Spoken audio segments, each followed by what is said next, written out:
हुआ था। फिल्म का निर्माण शुरू हुआ तो अबूझमाड़ के जंगलों में घूमने वाला एक साहसी बच्चा बाघों और चीतों का दोस्त बन चुका था। खूंखार बाघ और चीते बच्चे को मारने के बजाय उससे प्यार करने लगे थे। बाघ चेंदरू की भाषा समझने लगे थे। वो शेरों के साथ घूमता फिरता था, उन्हें डांटता था। वो शेरों को जहां उठने बैठने के लिए कहता, शेर वहीं उठ बैठ जाते।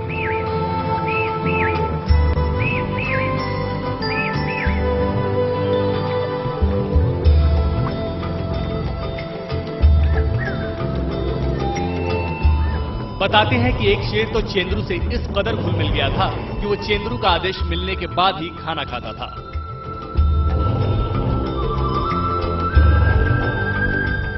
अरने की फिल्म जंगल सांगा में चेंदरू को झरने में लड़की को नहाता देखकर अजीब सी आवाज करने वाला टार्जन बताने की कोशिश नहीं की, बल्कि उसे विश्वसनीय और स्वाभाविक ढंग से जीवन जीने वाला लिटिल टार्जन दिखाने में कोई कोरकसर भी नहीं छोड़ी। अरने का टार्जन अपनी जातीय परंपराओं के बीच जीवन की बेहतरी के लिए जद्दोजहद करता हुआ नजर आता है। फिल्म में दिखाया गया था कि किस तरह चेंदरू का दोस्त गिंजो एक मानवभक्षी तेंदुए को मारते हुए खुद मारा गया और उसके बाद किस तरह चेंदरू की बाघ और तेंदुओं से दोस्ती हो गई।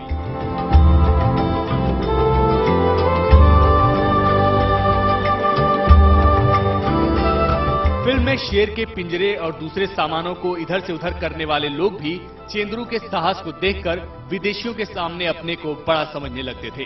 आप एक बार फिर ये सोच सकते हैं कि चेंदरू में ऐसा क्या था जिसकी वजह से एक विदेशी फिल्मकार को फिल्म बनानी पड़ी और उनकी लेखिका पत्नी को अपनी कलम चलाने के लिए मजबूर होना पड़ा। दरअसल चेंदरू घने जंगलों से घिरे जिस गांव में रहता था, वो गांव विकास की परछाइयों से कोसों दूर था।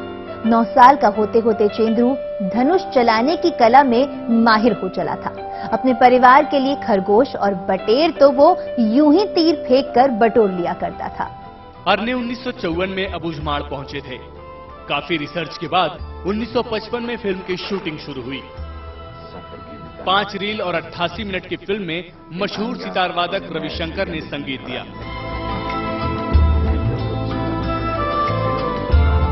आलम यह था कि रविशंकर को ये तक कहा जाने लगा कि ये चेंदरू की फिल्म के म्यूजिक डायरेक्टर हैं। फिल्म का पहला प्रदर्शन 26 दिसंबर 1957 को स्वीडन के एक सिनेमाघर में हुआ। बाद में यह सिलसिला चलता रहा। 1958 में इसे कान फिल्म फेस्टिवल में प्रदर्शित किया गया। फिल्म के प्रचार के लिए अरने ने एक जोरदार तकनीक अपनाई। वे अंतर्राष्ट्रीय मीडिया को पहले फिल्म दिखाते, बाद में उसके हीरो चेंदरू से रूबरू करवाते। आधुनिक तकनीक और मॉडर्न लाइफस्टाइल वाला मीडिया अपने बीच आदिम युग का प्रतिनिधित्व करने वाले एक बच्चे को देखकर भौंचक्का हो जाता था।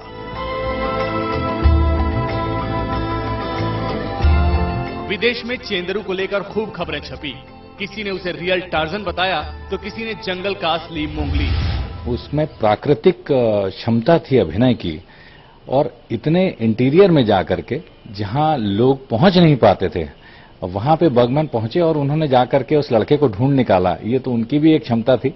लेकिन बड़ी बात यह है कि छत्तीसगढ़ में प्रतिभाओं की कमी नहीं है, और ऐसे सुदूर क्षेत्र से कोई आदमी इतना बड़ा नाम करता है तो उसके प्रति ध्यान देना क्या, उसको तो सरकार को हाथों हाथ रखना चाहिए।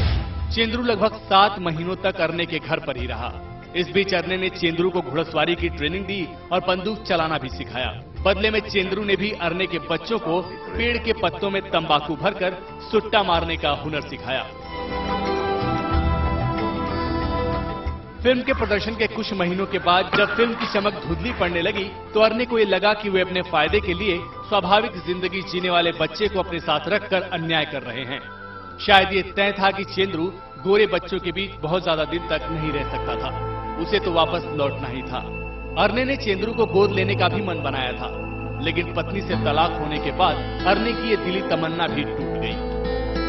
चेंदरू जब गढ़बंगाल वापस लौटा तो उसके पास एक चमचमाती साइकिल थी, रेडियो था, टोपी, चश्मा और भी बहुत कुछ। आखिरी वक्त तक ये चीजें भी चेंदरू के पास नहीं रह पाई। इलाके के दबंग ठेकेदार ने उससे चीजें छल और धोखे से छीन ली। स्वीडिश फिल्मकार अरने भी फिर कभी दोबारा ये देखने के लिए अबूझमाड़ नहीं लौटे कि उनका चेंदरू कैसा है। वक्त है एक ब्रेक का। ब्रेक के बाद